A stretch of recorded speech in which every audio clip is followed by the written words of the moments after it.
Bom dia, boa tarde, boa noite. Agora a gente vai estar iniciando o laboratório número 5.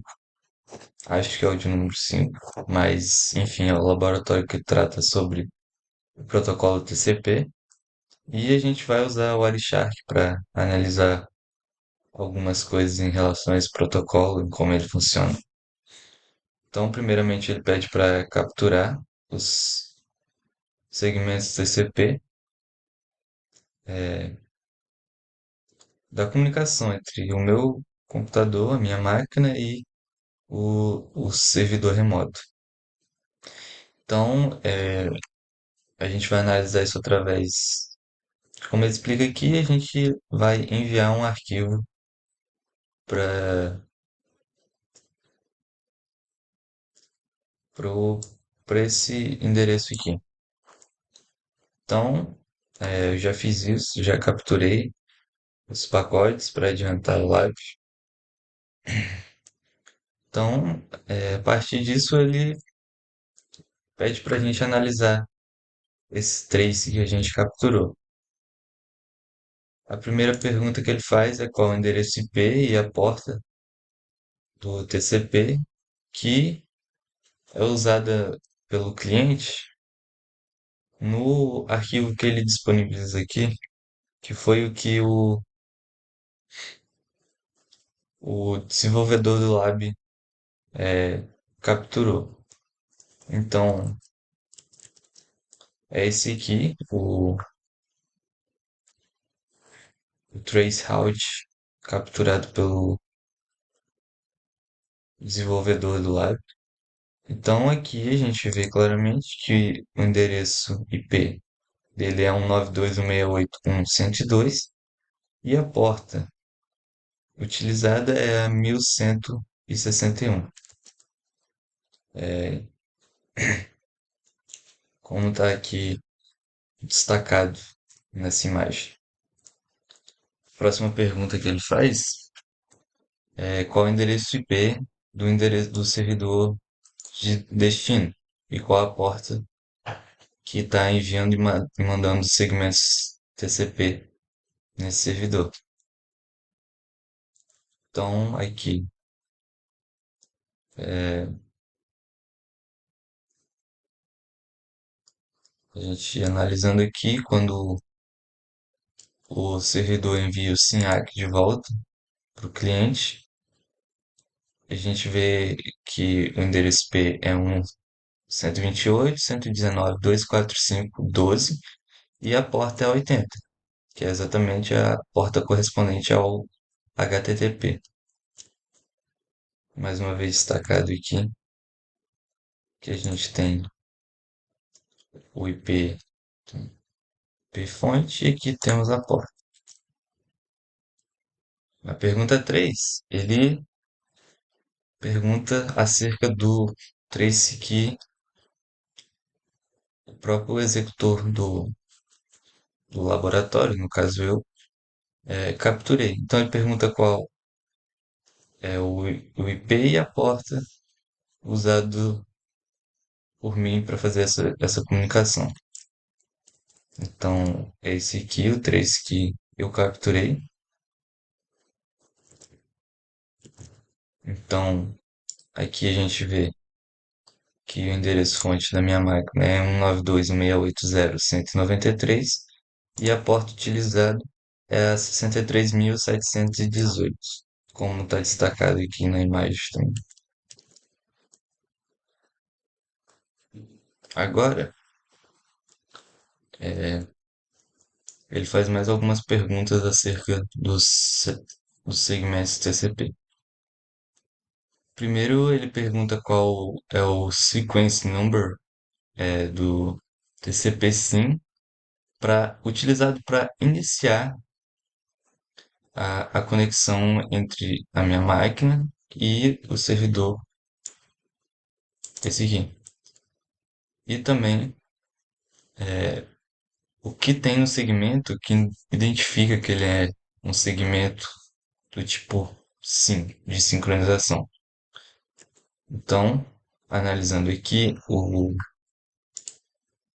primeiro segmento enviado da minha máquina para o servidor para realizar a sincronização, o three-way handshake, é justamente esse segmento destacado em vermelho aqui. Então, se a gente analisar ele,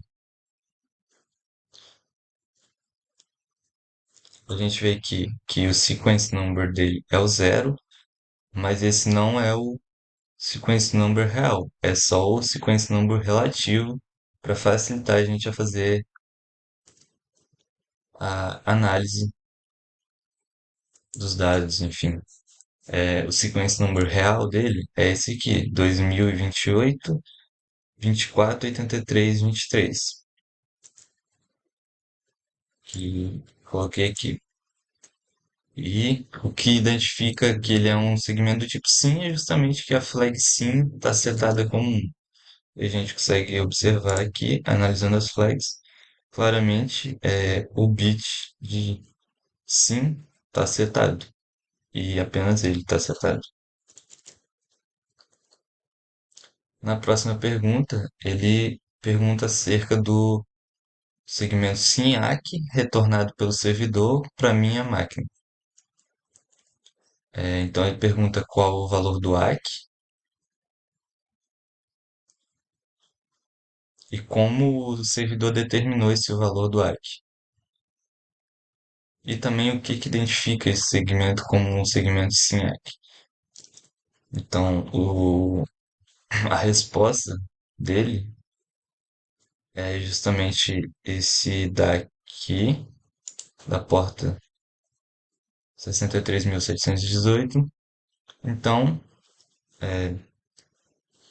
a gente vê aqui que o ACK relativo é um e o real é 2028, 24, 83, 24. É, então, o sequence number enviado nesse segmento era o 2028, 24, 83, 23 e na resposta o ARC vale 2028, 24, 83, 24, ou seja, um a mais, que é justamente o que aparece aqui. E ele pergunta como o servidor sabe disso. Bom, então a gente viu que o sequence number enviado pelo cliente, aqui eu vou utilizar os, os números relativos para facilitar um pouco a explicação e o entendimento. Então a gente viu que o sequence number enviado por mim, pela minha máquina, era zero. Então o ACK é o próximo número de sequência que o servidor espera receber da minha máquina. Então, o sequence number antes era zero, então agora a gente soma um, que é o próximo segmento que ele deseja receber. Então, por isso que o ACK aqui é um. Além disso, o sequence number dele é definido pelo servidor. O relativo é zero, como sempre, e o real é 1527980247. E além disso, a gente sabe que é um segmento sem ACK justamente porque as flags de ACK e de SYN estão setadas como um. Agora ele pergunta qual é o sequence number do segmento TCP que contém o HTTP post. Isso é, o que vai mandar, de fato, os dados depois do three-way handshake ter terminado. Ou seja, a sincronização foi estabelecida. Então, a gente vem aqui e o primeiro segmento que de fato manda dados é esse aqui. A gente vê que nos anteriores não tem dados aqui embaixo. E esse possui dados aqui, que são os dados que a minha máquina está enviando para o servidor. Então, como o ACK enviado anteriormente pelo servidor é um, então esse é o sequence number que ele espera receber da próxima vez. Então, por isso que aqui o sequence number é exatamente um.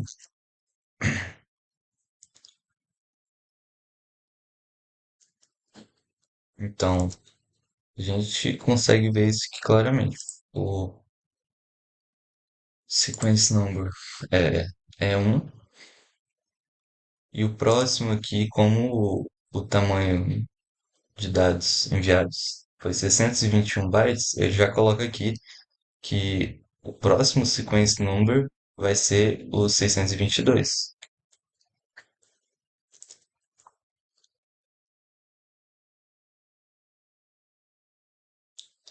Agora ele fala um pouco sobre é, os pacotes de TCP enviados com dados e ele faz algumas perguntas, por exemplo,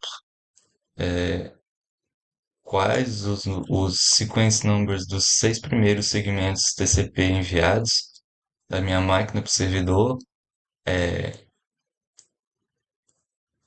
quando que eles foram enviados, quando que os ACKs correspondentes àqueles envios chegaram, pede para verificar essa diferença.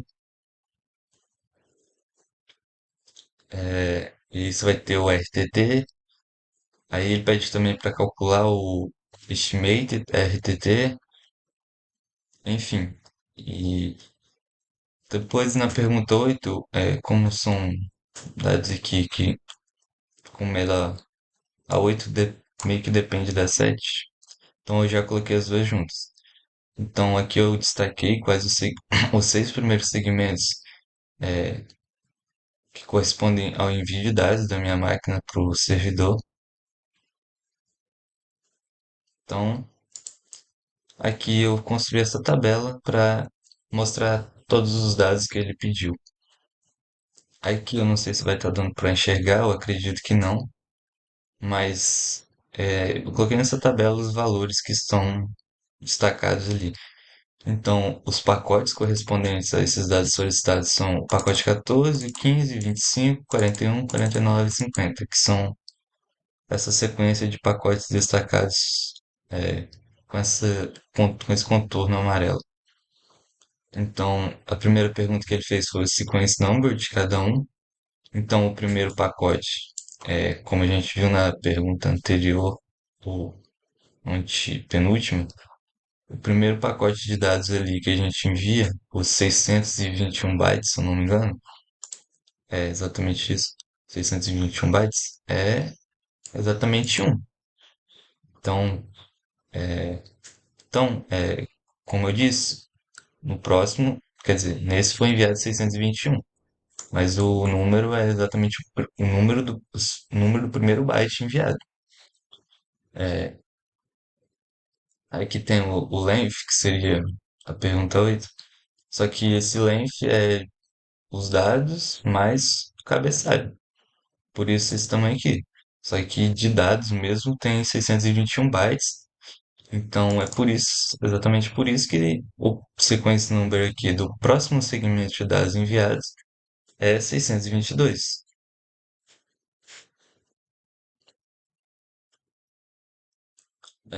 Aqui o length é esse valor aqui, que mais uma vez não é o total de dados, e sim os dados mais o cabeçalho.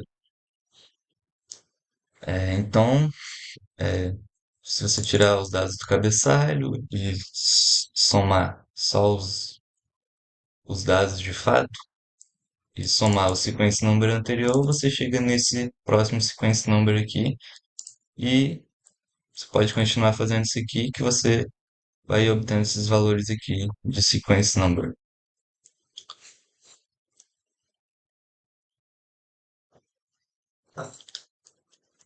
As próximas informações que ele pede para a gente destacar é quando que esses dados foram enviados. Então, o primeiro pacote de dados aqui foi enviado nesse tempo aqui. Fazendo a análise, eu consigo ver que o tempo O instante em que o ACK correspondente a esse pacote chega é exatamente esse instante aqui. E eu fiz isso para todos esses pacotes. Então, o RTT é basicamente a diferença entre o tempo de envio e o tempo de chegada do ACK correspondente àquele segmento. Então, fazendo isso para todos esses pacotes, eu obtive esses valores dessa coluna aqui. Então, a gente vê aqui que está aproximadamente entre 180 196 ali, milissegundos. Ele também pede para calcular esse valor aqui, o estimated RTT, que é calculado basicamente através dessa fórmula aqui, em que um valor de alfa mais comum é esse 0,125. E nessa fórmula ele também pede aqui em cima para usar o estimate RTT daquela forma como o primeiro segmento ali que a gente capturou, que seria esse valor aqui. Então, calculando esse valor através dessa fórmula, a gente obtém essa coluna aqui para cada um desses pacotes. Então, a gente vê que é basicamente ele mesmo, é aproximadamente 180 milissegundos, que está bem próximo desses valores aqui. Aí ele pergunta qual o valor mínimo de buffer disponível para receber os, os, va- os dados. E ele também pergunta se a recepção desses dados foi travada e diminuída por causa desse valor. Então, a gente vê aqui que o menor valor do Windows Size é justamente no primeiro, do lado do servidor.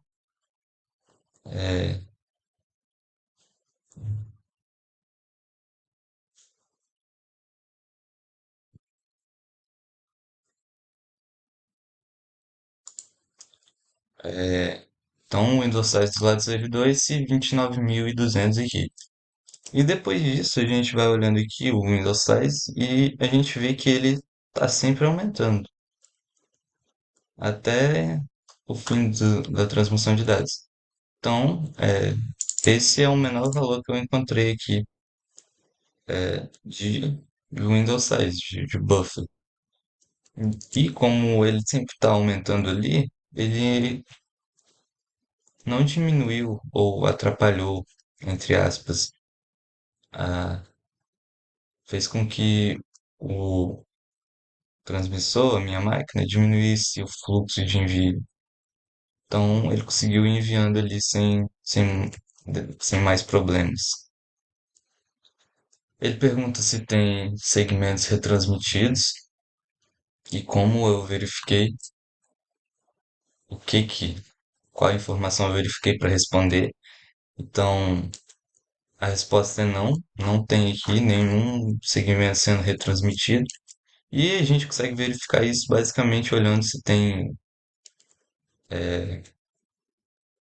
dois ou mais segmentos enviados do cliente, ou seja, da minha máquina, para o servidor com o mesmo sequence number. Ou seja, se eu tivesse um segmento com sequence number 10 e enviasse ele para o servidor, e ele se perdesse, ou o ACK que o servidor enviou se perdesse, ele enviaria novamente esse segmento com o sequence number 10, porque ele foi perdido, então ele vai reenviar esse pacote. Esse pacote não, esse segmento, perdão. Então essa é a forma da gente verificar essa informação. Ele pergunta quanto de dados tipicamente um hack reconhece.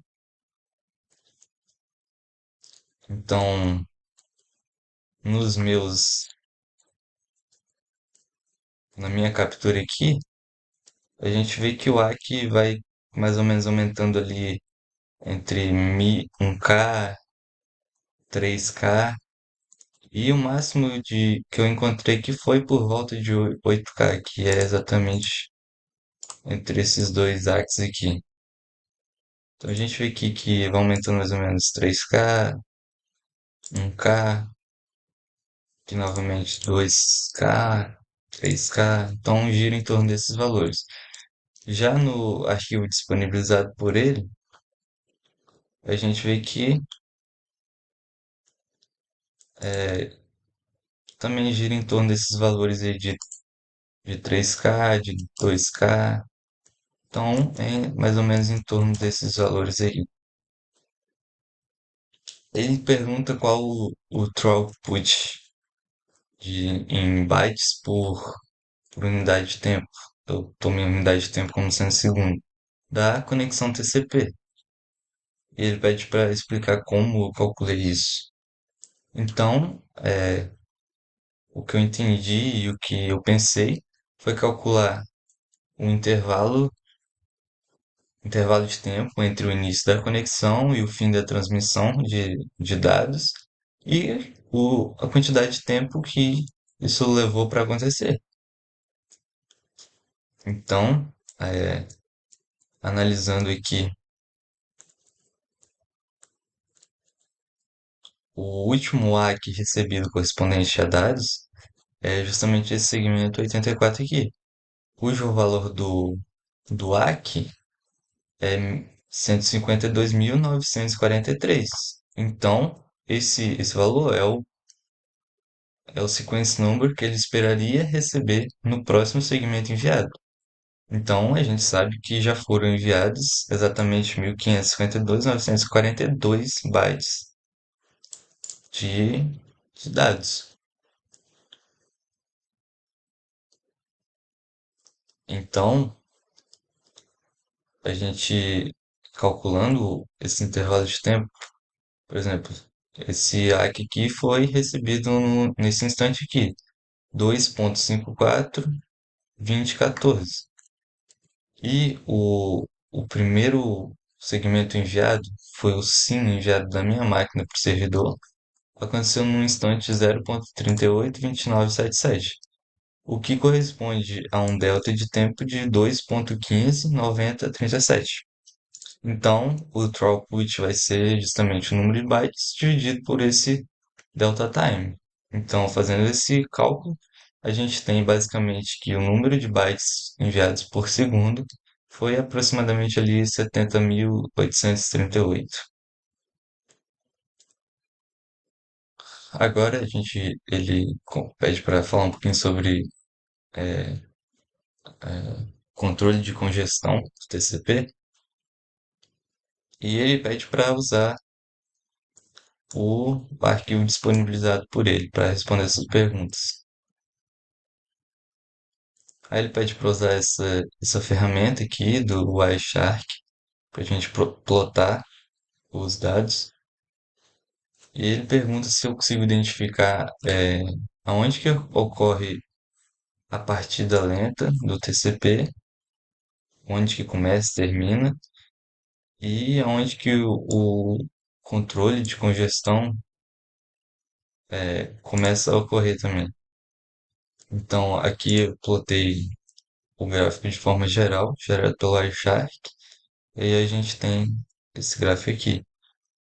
Para a gente conseguir visualizar melhor a partida lenta, eu dei um zoom aqui no início, aqui, para a gente conseguir enxergar melhor. Então a gente consegue enxergar aqui o fenômeno da partida lenta, que ele vai basicamente dobrando os valores a cada rodada de transmissão. Então a gente vê aqui uma curva meio que exponencial inicialmente, que é justamente a partida lenta. Aí depois disso aqui a gente já vê que o controle de congestão entrando em ação aqui, quando ocorre essa quebra aqui para esse valor. E depois disso a gente vê que o controle de congestão sendo aplicado de fato. E ele pede para agora responder as mesmas perguntas acerca do trace que eu capturei do meu computador para o servidor.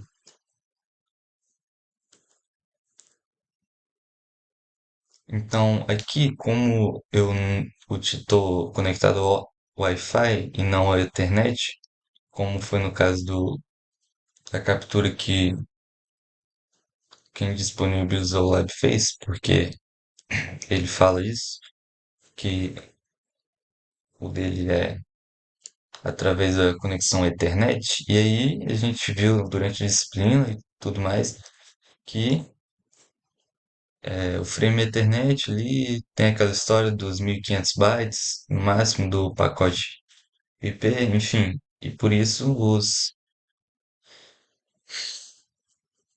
segmentos são mais quebrados, entre aspas, ali. Ou seja, são enviados muito mais segmentos TCP. Como eu estou conectado ao Wi-Fi, a gente vê alguns pacotes muito maiores do que isso sendo enviados. Por exemplo, esse aqui tem 35.000 bytes. Então ocorre essa diferença que atrapalha um pouco a nossa visualização desse gráfico aqui, mas a gente consegue visualizar nitidamente também a ocorrência desses dois fatos. Aqui a gente pode ver a partida lenta ocorrendo, onde vai dobrando o valor do sequence number aqui.